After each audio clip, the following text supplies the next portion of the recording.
Ladies and gentlemen, hey, hi, how you doing? Welcome back to the channel. Thank you so much for stopping by. We have finally got some good news for GTA 6. Of course, over the past few weeks, there's been a lot of controversy, a lot of drama surrounding Rockstar and GTA 6 as a whole, whether it has to do with pre-orders, the pricing, the availability, the physical copies, everything like that.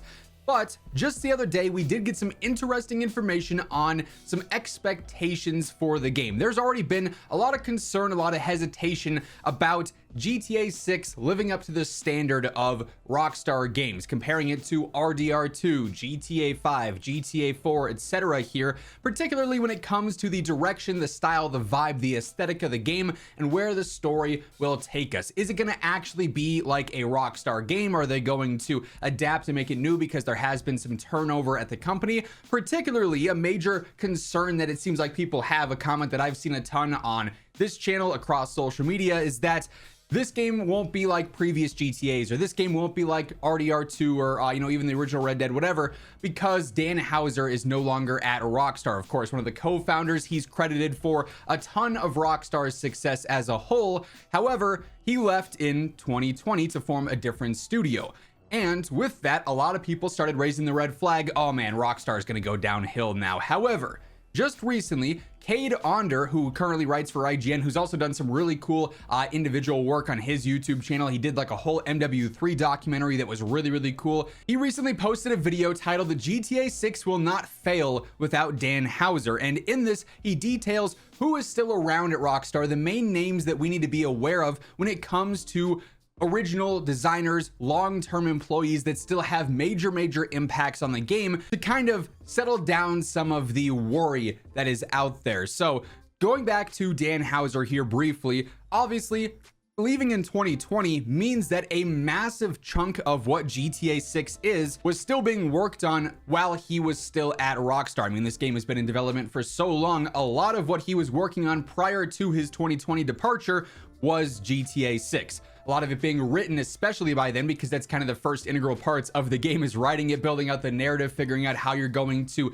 tell this story. So a huge chunk of what GTA 6 is, narratively speaking, was likely done when Dan Houser was there. Now, of course, over the past 5 years, they've probably been going through 5.5 years, I should say, going through and adjusting things, tweaking things here and there. However, the first person that you need to know the name of, according to Cade here, is Rod Edge. And he is the director with performance and voice acting. When I say performance, I don't mean like, is the game going to run at 60 FPS? I mean the performance of the characters, of the cast.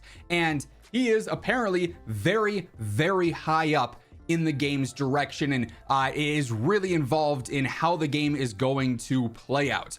In fact, Roger Clark, who of course played Arthur Morgan, the man, the myth, the legend, was included in Cade's video. And by the way, you gotta check out Cade's full video. I'll leave a link to it in the description below. It is well worth the entire watch here. But Roger Clark did actually state in an interview with Cade that he never met or spoke to Sam Houser, and that he actually only ever spoke to Dan Houser on 2 different occasions across the 5 years that he worked on Red Dead Redemption 2. Now, we all know how great Red Dead Redemption 2's story is. In my opinion, it's the single best game of all time, but Dan Houser apparently wanted to separate Arthur Morgan from Roger in his mind. And so he didn't want to talk to Roger Clark as he was around the set. He wanted to talk to Arthur, and that's all he wanted to know him by.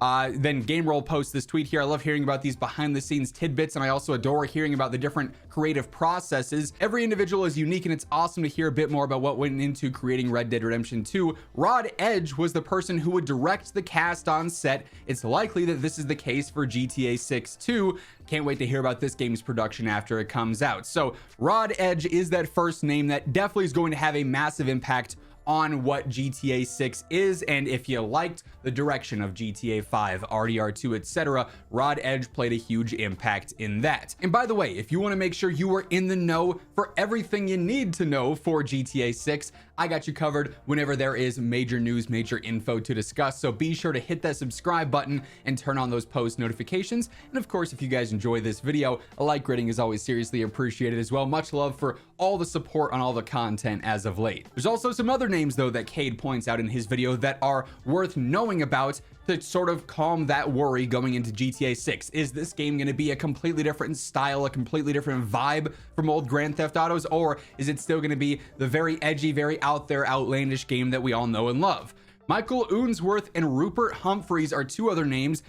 Cade says they are equally as important as Hauser because they are his writing partners, or were his writing partners when he was still at the studio. They've been around working on GTA 4, GTA 5. Unsworth no longer works at Rockstar, but he left just prior to the first trailer dropping, which of course means that tons and tons and tons of his writing was done for GTA 6 prior to his departure, much like Dan Hauser as well. Then Humphreys worked on Red Dead Redemption 2. He's still at Rockstar. Again, Red Dead Redemption 2's narrative, the best in gaming in history, in my opinion. So, that certainly, as far as the narrative, the vibe there, the tone setting, I think definitely is some good news all around. There's also two more names that Cade points out, Rob Nelson and Aaron Garbett. Garbett worked on every single GTA game. He's also a co-studio head at Rockstar now, so still around, still working on GTA 6. Nelson, also a co-studio head. We also have Sam Hauser, who is Dan Hauser's brother, and he is the creative oversight with Rockstar Games, essentially. He is the one who sets the tone of this game, sets the vibe of the game. Hey, it's going to be serious in these parts, it's going to be outlandish in these parts, so on and so forth. So when it comes to the key names working on this game, obviously these are just a handful. There are hundreds and hundreds and hundreds of people working on GTA 6 as a whole. But for those worried, oh, this game is going to go too off script, this game's not going to be like previous GTAs, they're going to make it different. Based on the information that we have now, because Cade did do this deep dive into the consistency across the important names with Rockstar and their previous work on their most popular games, I certainly think that when you have this information now, when you have a better understanding of who is having the large impacts on what this game's tone is going to be, what the aesthetic, the vibe, the narrative is going to be, you're going to see a lot of parallels to GTA 4, GTA 5, RDR2, so on and so forth, despite the fact that, yes, Dan Hauser is no longer there, which certainly, could be a viable worry, but also it's not like Dan was the only one making the game every single time Rockstar dropped another major project, right? There's still a lot of consistency, especially with some of the most impactful people across Rockstar there. So definitely some good news here for sure. Cade, like I said, did a phenomenal job on this video, and we only touched on a few brief bits and pieces here. I would highly recommend going and checking out his full video. If you got a few extra minutes, give that a watch, because it's definitely well worth it, and it'll give you even more information on what the behind the scenes is like at Rockstar for GTA 6. But that being said, yes, we did finally get some good news for Grand Theft Auto 6. It's been a minute since we've had some objectively positive things to talk about here, with all the controversy, all the drama going on as of late, but nice to have it for sure. That said, that is going to wrap things up. If you guys enjoyed this video, be sure to drop a like on it, and if you're new here, you want to make sure you are in the know for everything going on in GTA, be sure to hit that subscribe button on your way out. But once again, thank you so much for tuning in, and until next time, take it easy, have an awesome rest of your day, and I'll catch you later. Peace out.